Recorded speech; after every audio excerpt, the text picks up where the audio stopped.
بسم اللہ الرحمن الرحیم۔ سورۃ الاخلاص۔ اخلاص کا لفظ خالص یا خلوص سے نکلا ہے۔ اللہ تعالیٰ نے اس صورت کو اپنے لیے خاص کر لیا ہے اور یہ اللہ تعالیٰ سے خالص محبت کا ثبوت ہے۔ اس میں ہر قسم کے شرک کا توڑ ہے۔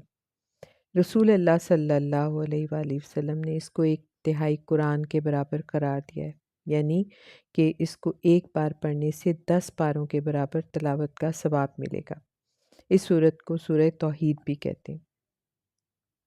جب رسول اکرم صلی اللہ علیہ وآلہ وسلم نے دعوت حق کا اعلان کیا تو مشرکین آپ سے اللہ کے بارے میں بہت سے سوال کرتے تھے، کیونکہ ان کے تو بہت سے الہ تھے، سونے، چاندی، مٹی، پتھر کے بت تھے، ان کے حسب نسب تھے، ان کے خاندان تھے، بال بچے بھی تھے، رشتہ دار بھی تھے، جیسے کہ اب ہم ہندو مائتھولوجی میں دیکھتے ہیں۔ اسی لیے مشرکین آپ سے سوال کرتے تھے کہ اے محمد، آپ جس رب پر ایمان لانے کی دعوت دے رہے ہیں اس کا حسب نسب کیا ہے، اس کے اوصاف کیا ہیں، اس کی تخلیق کس مادے سے ہوئی ہے؟ اس کے جواب میں یہ صورت نازل ہوئی جس میں ہر قسم کے شرک کی زوردار نفی۔ اس صورت میں اتنی فصاحت و بلاغت کے ساتھ ان تمام عقائد کو باطل کہا گیا ہے کہ کسی اور زبان میں اس کا ترجمہ ممکن نہیں۔ قل هو اللہ احد، قل فعل امر ہے، کہہ دیجئے، آپ کہہ دیجئے، ہوا ہم نے پڑھا ہے الگ لکھے جانے والی ضمیر وہ اللہ، وہ کون؟ اللہ۔ آپ کہہ دیجئے اللہ احد ایک ہے۔ احد کا مطلب احد کا مادہ الف ہا دال ہے اور اس کا مطلب ایک ہے، لیکن یہاں واحد اور احد کا فرق جاننا ضروری ہے۔ واحد کا مطلب بھی ایک ہے، لیکن ہم واحد قوم کو بھی کہتے ہیں، جماعت کو بھی کہتے ہیں، ملک کو بھی کہتے ہیں، یعنی واحد کسی شے کا مجموعہ بھی ہو سکتا ہے، لیکن احد صرف جو ہے اکیلا ہوتا ہے، یکتا، یگانہ، جس جیسا کوئی اور دوسرا نہ ہو، جو بے نظیر ہو۔ اسی طرح واحد کی مؤنث واحدہ ہے، لیکن احد کی کوئی مؤنث نہیں، یعنی احد کی نہ جمع ہے یا نہ مؤنث ہے، یعنی اللہ احد ہے، وہ بے مثال ہے اور اپنی ذات میں کامل ہے، اس کی صفات لامحدود ہیں، وہ قدیم، ابدی، خود کفیل اور مطلق ہے۔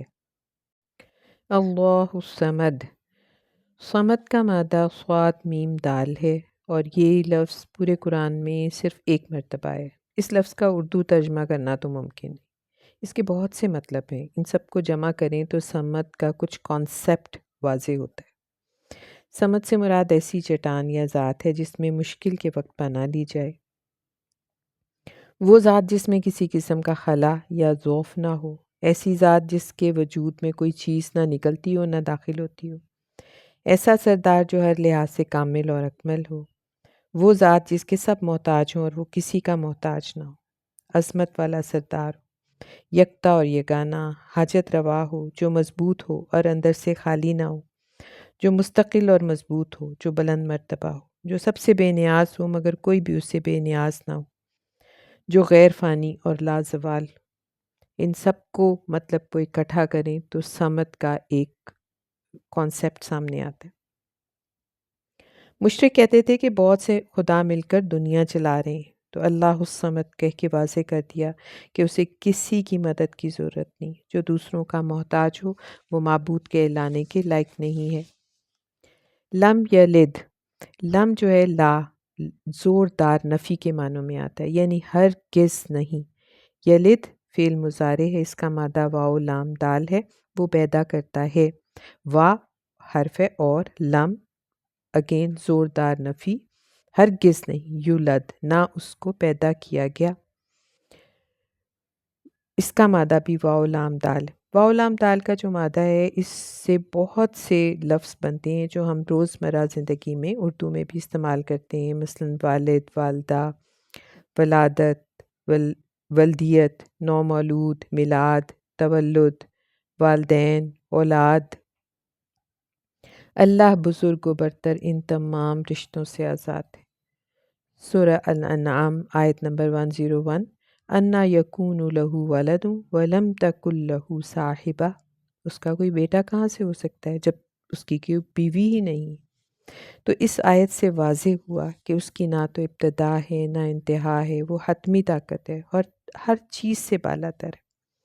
ولم یکن لہ کفوا احد، و اور حرف ہے، لم اگین زوردار نفی، ہرگز نہیں، یکن ہے، لہو یہ دو لفظ ہیں، لا کے لیے اور ہو اس کے لیے، کفواً کفواً کا مادہ کاف فا الف ہے، یہ لفظ بھی قرآن میں ایک مرتبہ ہی آیا ہے، اس کا مطلب مثل یا مماثل، یعنی کسی چیز سے مشابہت رکھنا ہے۔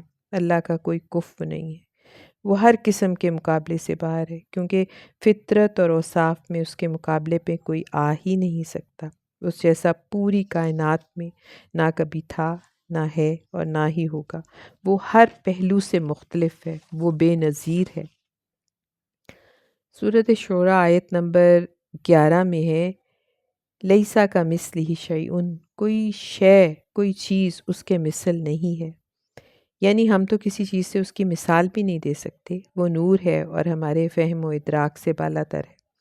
اللہ کی صفات ذاتی، قدیم اور غیر محدود ہیں، جبکہ مخلوق کی صفات عطائی، حادث اور محدود ہیں۔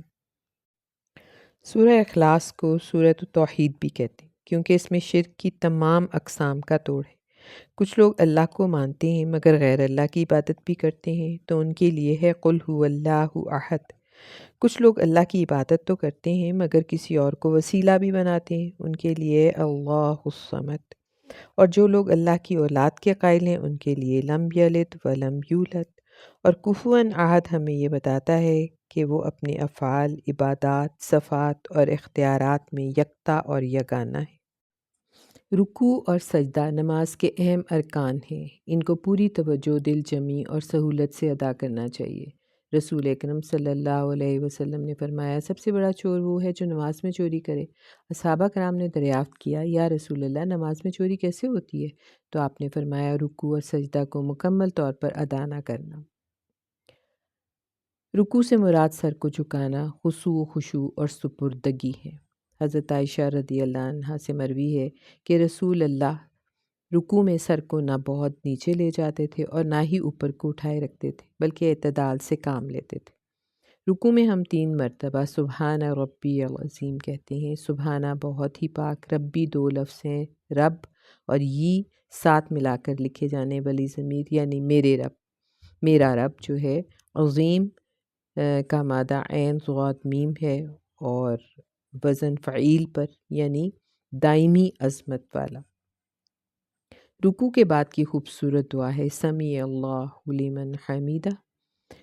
سمیع فعل ہے، اللہ سن لیا اللہ نے، مادہ اس کا سین میم عین ہے اور مطلب ہے سن لیا، کس نے؟ اللہ نے۔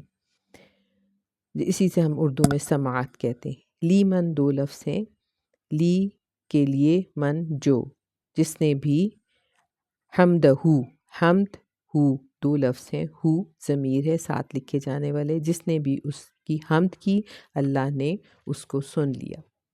ربنا اے ہمارے رب، لکا یہ بھی 2 لفظ ہیں، لام اور کاف، کے لیے اور تیرے، حمد تمام حمد تیرے لیے۔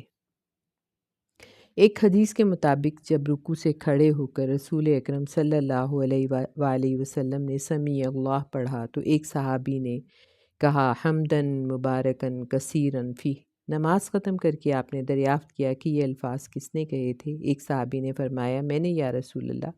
تو آپ نے فرمایا کہ میں نے 30 فرشتوں کو تیزی سے لپکتے دیکھا کہ ان الفاظ کو سب سے پہلے اوپر لے جائیں۔ رکوع کے بعد ہم سجدہ کرتے ہیں۔ مسجد انسان کی پیشانی کو بھی کہتے ہیں، اور سجدہ کا مطلب بہت زیادہ پست ہونا، جھک جانا ہے۔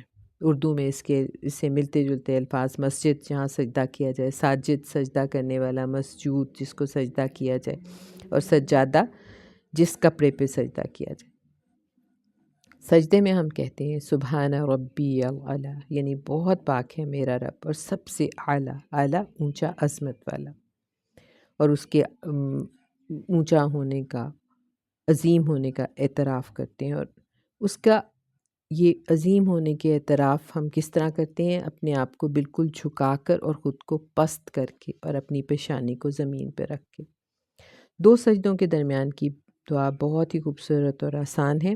اللہم اغفر لی، غفرا ڈھانک لینے کو، اے اللہ میرے گناہوں کو ڈھانپ لے، ورحمنی اور مجھ پہ رحم کر، وعافنی اور مجھے عافیت دے، ورزقنی اور مجھے رزق دے، ورفعنی اور مجھے بلند کر، واہدنی اور مجھے ہدایت دے۔ صدق اللہ۔